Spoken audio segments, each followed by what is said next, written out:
Assalamualaikum warahmatullahi wabarakatuh. Salam literasi. Perkenalkan, nama saya Nida Wulansari. Saya adalah pembimbing tim literasi Leksam Bedas dari SD Negeri Magung 3 Kecamatan Ciparai.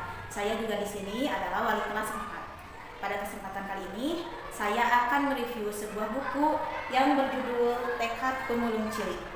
Buku ini sangat bagus isinya karena bisa memberikan semangat kepada kita untuk bersungguh-sungguh mengerjakan sesuatu. Nah, buku ini akan saya review menggunakan teknik isi kawah fishbone.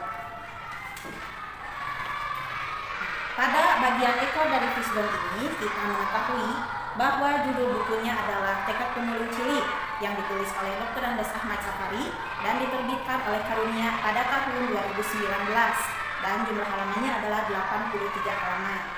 Nah, yang pertama, apa yang dikisahkan oleh buku ini?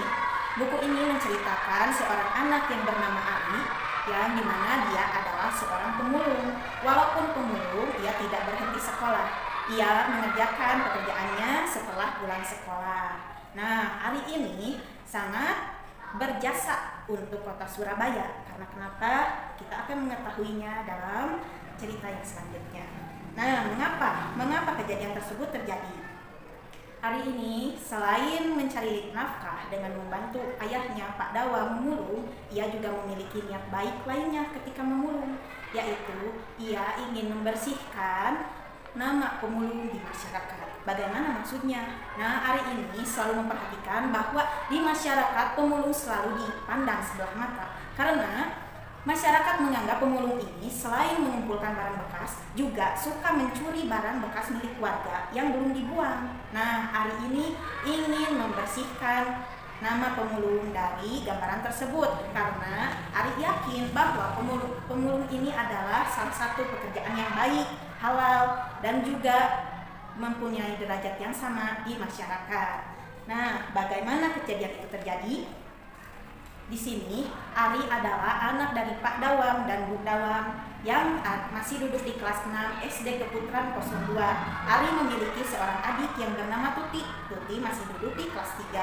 Nah, Ari ini selalu bekerja dengan baik dan jujur. Ia tidak pernah berkecil hati, walaupun di sekolah tidak jarang teman-temannya mengolok-olok Ari. Dan di pekerjaannya pun banyak sekali pemulung yang iri hati kepada Ari karena mereka beranggapan bahwa setelah ada Ari, barang-barang bekas yang mereka kumpulkan menjadi berkurang jumlahnya.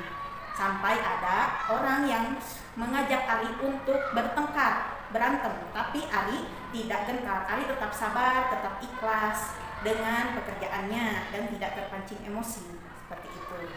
Lalu Ari ini disukai juga oleh wali kelasnya, yaitu Ibu Ninok. Ibu Ninok ini memperhatikan Ari ini seorang anak yang baik. Dan ternyata setelah Ibu Ninok mengenal Ari lebih dalam, Ari ini memiliki sebuah bakat, yaitu bernyanyi. Suaranya bagus sekali.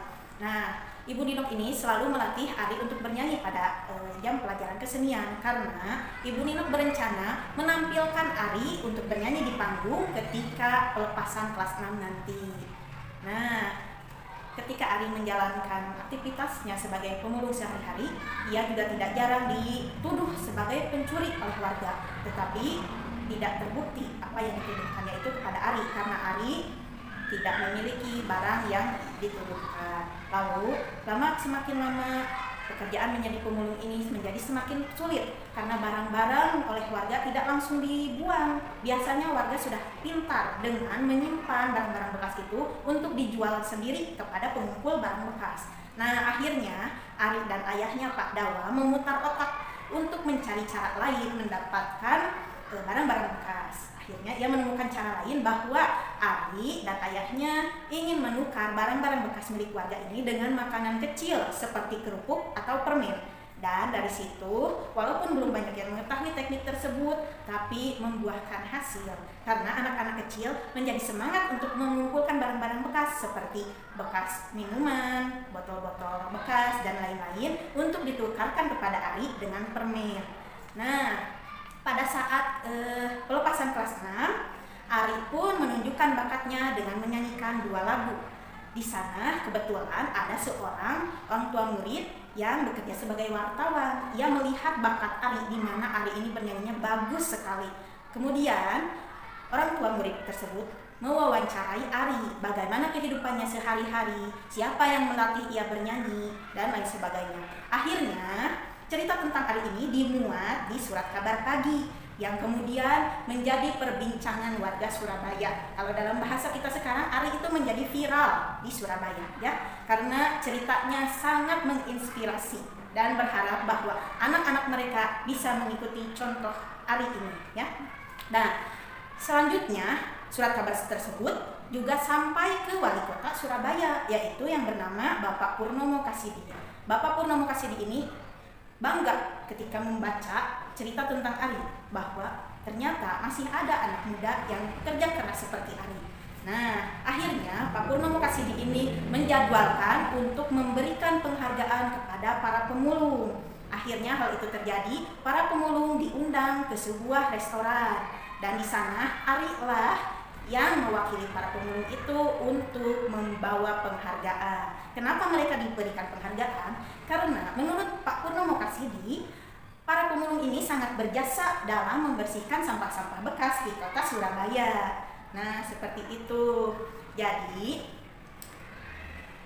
cerita Ari ini sangat menginspirasi kita semua. Lalu, kapan kejadian itu terjadi? Nah, pada buku ini tidak diceritakan latar waktu atau tahunnya, tapi di sana dituliskan waktu yang terjadi pada kisah ini adalah siang, malam, pagi, sore, hanya seperti itu. Lalu, di mana kejadian ini terjadi? Di kota Surabaya. Ada juga latar lain, yaitu sekolah Ari di SD Keputaran 02. Ada juga tempat lain, yaitu di tempat pembuangan akhir. Selain itu ada juga tempat-tempat lain seperti gang-gang yang ada di kota Surabaya, di mana tempat Ari mencari barang-barang bekas. Lalu, siapa saja tokoh yang ada di cerita ini? Yang pertama tentunya ada Ari, ada ibu dan bapak Ari, yaitu ibu bapak Dawam, ada Tuti adik Ari, ada teman-teman Ari, ada Bu Nino guru Ari, ada Pak Wiyar, Pak Badal, Pak Ruslan, di mana itu adalah pemulung lain yang memulung bersama Ari. Lalu ada juga wali kota Surabaya, yaitu Pak Purnomo Kasidi. Nah, hikmah dari cerita ini adalah kita harus bersungguh-sungguh mengerjakan sesuatu seperti Ari tadi. Walaupun ia hanya seorang pemulung, tapi ketika ia bersungguh-sungguh dan mempunyai niat yang baik, maka Allah membalasnya dengan kebaikan juga yang tidak disangka-sangka. Ia mendapatkan banyak pujian dari teman-temannya, masyarakat Surabaya, bahkan dari wali kota Surabaya itu sendiri. Nah, semoga kita bisa mencontoh kebaikan Ari, kesungguhan Ari, dan niat tulusnya Ari dalam mengerjakan sesuatu agar kita semua mendapatkan balasan yang baik juga dari perbuatan baik kita. Nah, sekian review Fishbone yang bisa saya sampaikan. Mohon maaf apabila banyak kekurangan. Wassalamualaikum warahmatullahi wabarakatuh.